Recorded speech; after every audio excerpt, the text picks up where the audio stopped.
J'espère que vous allez bien. Je suis content de vous retrouver après une longue absence pour continuer cette série sur les 48 lois du pouvoir de Robert Greene. Pour vous rappeler le concept, chaque vidéo traitera d'une des lois du célèbre livre de Robert Greene, Les 48 lois du pouvoir. Je recommande ce livre si vous ne l'avez pas déjà lu. J'ai fait 2 épisodes des 2 premières lois et depuis j'ai été un peu absent. Je reviens aujourd'hui avec la 3e loi, dissimuler vos intentions. J'ai longuement hésité sur l'exemple que je vais utiliser pour illustrer cette loi. Il y avait beaucoup de bonnes options telles que Littlefinger de Game of Thrones ou Benjamin Linus de Lost. Tous deux maîtrisent cette loi et l'incarnent à la perfection. Mais je préfère garder ces deux-là en stock pour de futurs épisodes tellement ils s'appliquent à beaucoup d'autres lois. Enfin, j'ai trouvé l'exemple qui convient parfaitement à cette loi et il provient de l'œuvre Hunter x Hunter. Alors si vous n'êtes pas familier avec Hunter x Hunter, que vous ne l'avez jamais lu ou regardé, que vous n'avez aucune envie de le faire, ne vous inquiétez pas, vous pouvez toujours regarder cette vidéo, vous n'aurez aucun mal à suivre. Mais si vous avez l'intention de regarder ou lire Hunter x Hunter un jour, sachez quand même qu'il y a des éléments de spoil dans cette vidéo. Et enfin, si vous connaissez déjà et que vous êtes déjà à jour, eh ben vous êtes au bon endroit. Alors, je vais commencer par un bref résumé pour ceux qui ne connaissent pas Hunter x Hunter ou qui ne sont pas à jour. Hunter x Hunter est un manga qui met en scène des hunters, mais pas traditionnels dans le genre à chasser du sanglier. Leur profession est en fait beaucoup plus proche de celle de chasseurs de primes, combinée à celle d'agents de la CIA. Ils ont accès à tout ce qu'ils veulent gratuitement. Des articles en vente, des voitures, des logements. Ils peuvent exercer légalement toutes sortes de professions, telles que archéologues ou même médecins. Ils sont souvent embauchés comme consultants pour réaliser plusieurs types de missions, telles que garde du corps, des missions d'infiltration, d'assassinat, d'enlèvement ou de traque. Pour donner un exemple, Gon, le personnage principal, devient Hunter pour retrouver son père, Jing. Jing est lui-même Hunter et considéré comme l'un des plus talentueux de sa génération. Pour pouvoir le retrouver, Gon doit avoir accès aux ressources que la licence de Hunter peut lui accorder. Et en parlant de licence, les Hunters sont organisés par une association appelée l'Association des Hunters. Et oui, ils se sont pas vraiment foulés. Cette association fournira des licences de Hunter qui donnent le statut officiel et professionnel de Hunter. Ces licences sont délivrées après réussite à un examen organisé par cette même association. Il y a un président qui est à la tête de l'association et il nomme un vice-président ainsi que des conseillers. Le président au début du manga est Isaac Netero. Les conseillers forment un groupe mis en place par Netero lui-même et ce groupe s'appelle les Zodiacs. Ils sont composés de 12 membres et un parmi eux est le vice-président. Il s'appelle Pariston Hill et c'est de lui qu'on va parler. Pour poser le décor, je vais faire une avance rapide dans l'histoire vers la fin du 6e arc, un des derniers publiés à ce jour. Netero, qui est donc le président de l'association des Hunters, va malheureusement décéder lors d'un combat. Les Zodiacs vont donc devoir se réunir pour désigner le nouveau président de l'association. Pariston Hill, qui est le vice-président à ce moment, arrive en dernier avec beaucoup de retard. Il s'excuse et commence aussitôt à diriger la réunion.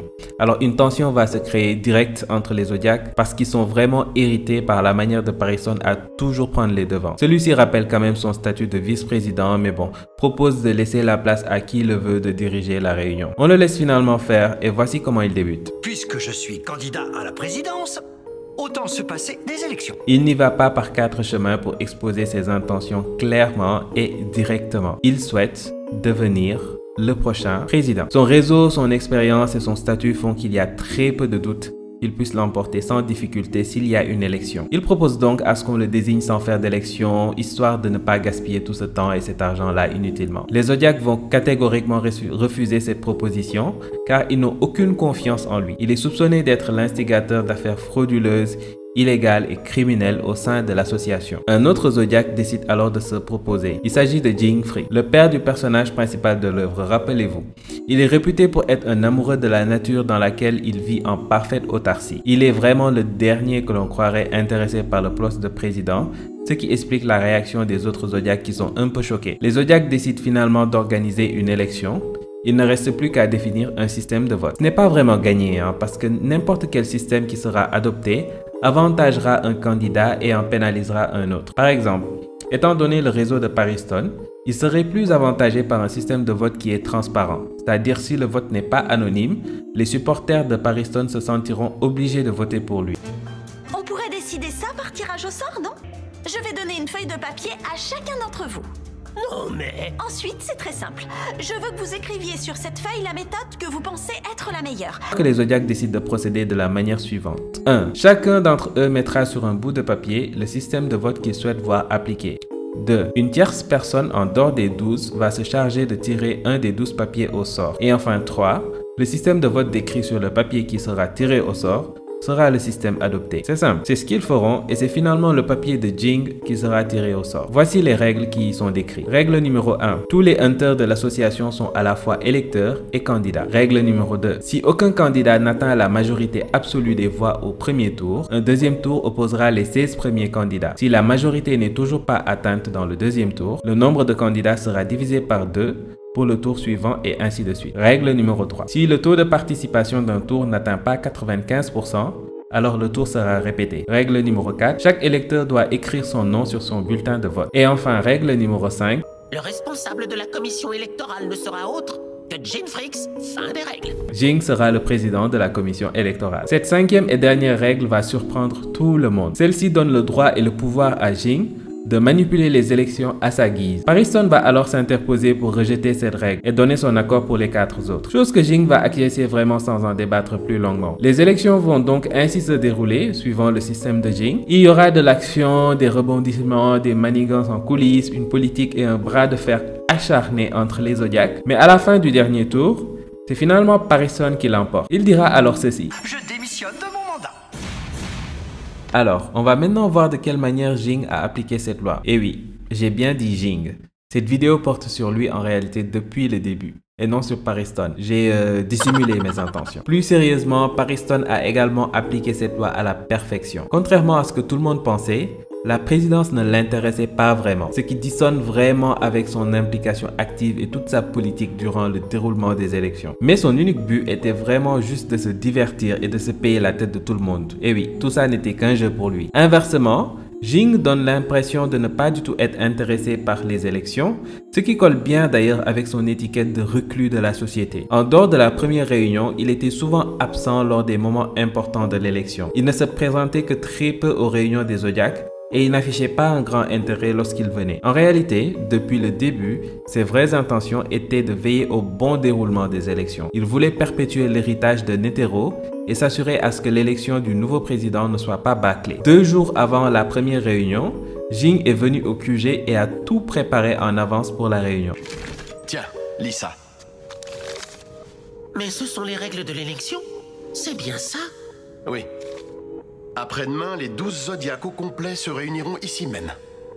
Et il y aura sûrement un tirage au sort. Il se doutait déjà que les Zodiacs n'allaient jamais se mettre d'accord, ce qui rendrait les discussions vraiment interminables. Il a donc anticipé que cela finirait sur un tirage au sort. Il avait aussi anticipé qu'une personne tierce ferait le tirage. Étant donné qu'il n'y avait qu'une seule personne dans le bâtiment à ne pas être un pro-Pariston, il avait déduit que ce serait cette personne qui serait désignée. Il lui a donc exposé son plan pour le rallier à sa cause. Si ces règles te conviennent, plie la feuille en 3 et garde-la jusqu'au moment de la réunion. Jing avait tout prévu minutieusement jusqu'à la configuration de la pièce. Ce stylo là-bas et ce bloc-notes, Oui? est-ce que tu pourrais les poser à côté du téléphone de la salle de réunion? Tu sais s'il y a aussi la même corbeille? Oui, oui.